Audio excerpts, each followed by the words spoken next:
నమస్తే welcome to reflection news. Pakistan కు చెందిన ఎంతో మంది యునైటెడ్ అరబ్ ఎమిరేట్స్ కు వద్దామని ప్రయత్నిస్తూ ఉంటారు। కొందరు టూరిస్టులుగా వస్తే మరికొందరు ఉద్యోగాల కోసం ఇక చాలా మంది అడుక్కోవడం కోసం వస్తూ ఉంటారు। పాకిస్తాన్ నుండి వచ్చిన మెజారిటీ వ్యక్తులు భిక్షాటన చేస్తూ గడుపుతూ ఉన్నారు। యుఏఈలో ఉన్న డబ్బున్న వ్యక్తులు వేసే భిక్షం తీసుకొని బతికేయొచ్చని భావించి యుఏఈకి పరిగెత్తుకొని వస్తున్నారు। ఈ అడుగు తినే వాళ్ళ న్యూసెన్స్ విషయంలో ఇప్పటికే పలు అరెస్టులు కూడా జరిగాయి। అలాగే కొన్ని వందల మందిని దేశ బహిష్కరణ చేశారు। అయితే ఇప్పుడు మరో సంచలన నిర్ణయం తీసుకుంది యుఏఈ।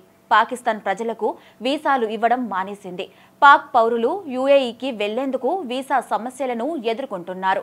పాకిస్తాన్ సెలబ్రిటీలు వ్యాపారవేత్తలు సైతం యుఏఈ వీసాలు అందక ఇబ్బందులు పడుతున్నారు। తమకు యుఏఈ వీసాలు రావడం లేదని పాకిస్తాన్లోని సామాన్యులు సోషల్ మీడియాలో పోస్టులు పెడుతున్నారు। వీసాలు తీసుకున్న వాళ్లలో రిటర్న్ టికెట్లతో పాటు హోటల్ బుకింగ్స్ 3000 దిరాంలు ఉండాలి। పాక్ పౌరులు యుఏఈకి వెళ్తూ వీసా నిబంధనలను ఉల్లంఘిస్తున్నారు।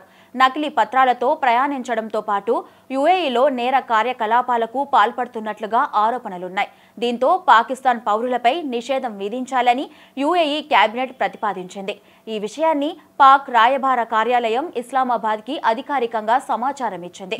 ఇతర దేశీయులతో పోలిస్తే దొంగతనాలు, మోసం, భిక్షాటన, వ్యభిచారం, మాదక ద్రవ్యాల సంబంధిత నేర కార్యకలాపాలలో పాకిస్తాన్ జాతీయులు ప్రమేయం ఎక్కువగా ఉందని అధికారులు చెబుతున్నారు। భద్రతతో పాటు యుఏఈ జీరో టాలరెన్స్ విధానం కారణంగా పాకిస్తానీ పౌరులకు వీసాలపై ఆంక్షలు విధించినట్లు యుఏఈ పేర్కొంది। యునైటెడ్ అరబ్ ఎమిరేట్స్ లోని పాకిస్తాన్ రాయబార కార్యాలయం మాత్రం పాకిస్తాన్ పౌరులకు వీసాల జారీని యుఏఈ నిలిపివేసిందనే మీడియా నివేదికలను తిరస్కరించింది। పాకిస్తానులను లక్ష్యంగా చేసుకొని ఎలాంటి అధికారిక కమ్యూనికేషన్ లేదా విధాన మార్పును యుఏఈ ప్రభుత్వం జారీ చేయలేదని వివరించింది।